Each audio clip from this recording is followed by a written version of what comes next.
আপনি কি কখনো শুনেছেন নদীর ঢেউয়ের ভেতরে লুকিয়ে থাকা মৃত আত্মার কান্না? যে নাকি একবার নদীতে নেমেছে, সে আর কখনো জীবিত ফেরেনি। আজকের গল্প অভিশপ্ত নদী। সতর্ক থাকুন, হয়তো এই কণ্ঠস্বর আপনাকেও ডেকে নেবে। তাহলে চলুন শুরু করা যাক মূল পর্বে।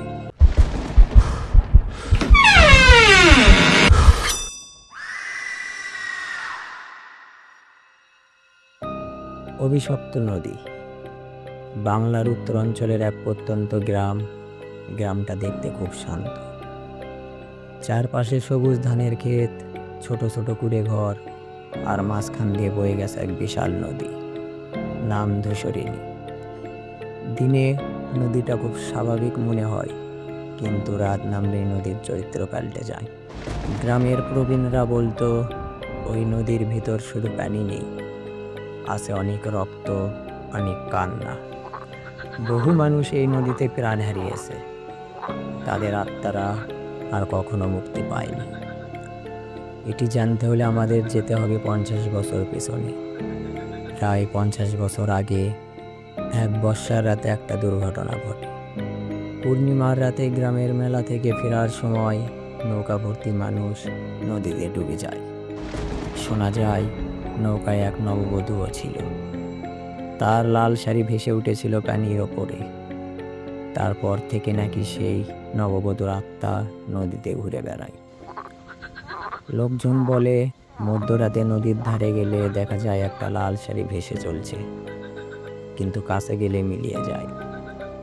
এই গ্রামের 3 তরুণ, রাহাত, তৌহিদ আর মিশুক। এক বর্ষার রাত, তখন প্রায় 12টা। গ্রামের মানুষ ঘুমিয়ে গেছে। নদীর তীরে ভিজে কাদায় নৌকা নামিয়ে তারা মাঝ নদীর দিকে যাত্রা করল। নৌকা যত গভীরে গেল, চারপাশ অদ্ভুত চুপচাপ হয়ে গেল। কোনো ব্যাঙের ডাক নেই, নেই পাখির ডাক, শুধু পানির ঠান্ডা গন্ধ। হঠাৎ কুয়াশা নেমে এলো।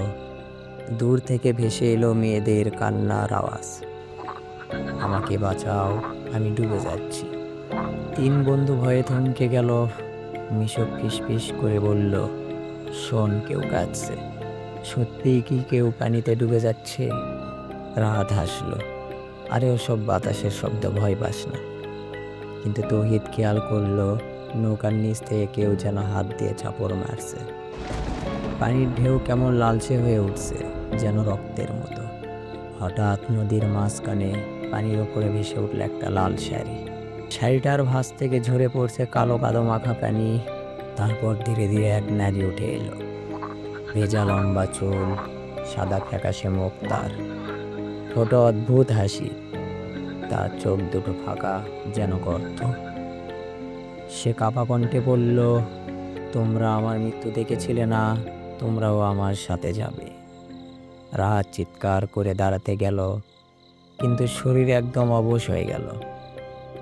মিশুক হঠাৎ দেখল নারীর হাত লম্বা হয়ে তার গলা জড়িয়ে ধরছে। সে শ্বাস নিতে পারছে না।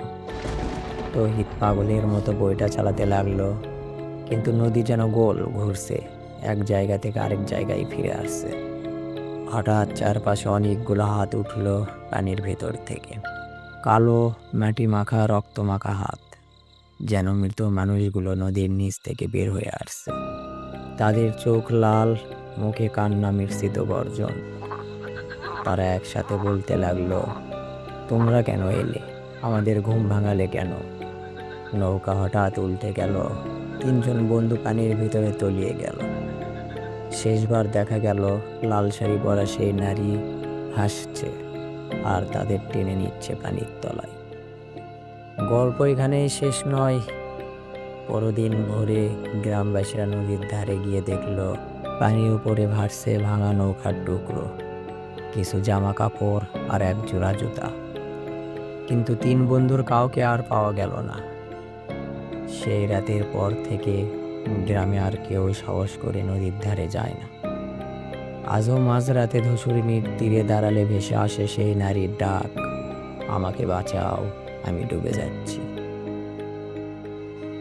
ভালো থাকুন, সুস্থ থাকুন। সম্পূর্ণ গল্পটি শোনার জন্য আপনাকে ধন্যবাদ। এরকম ভয়ঙ্কর ভয়ঙ্কর গল্প শুনতে চ্যানেলটি সাবস্ক্রাইব করে বেল আইকনে চাপ দিন।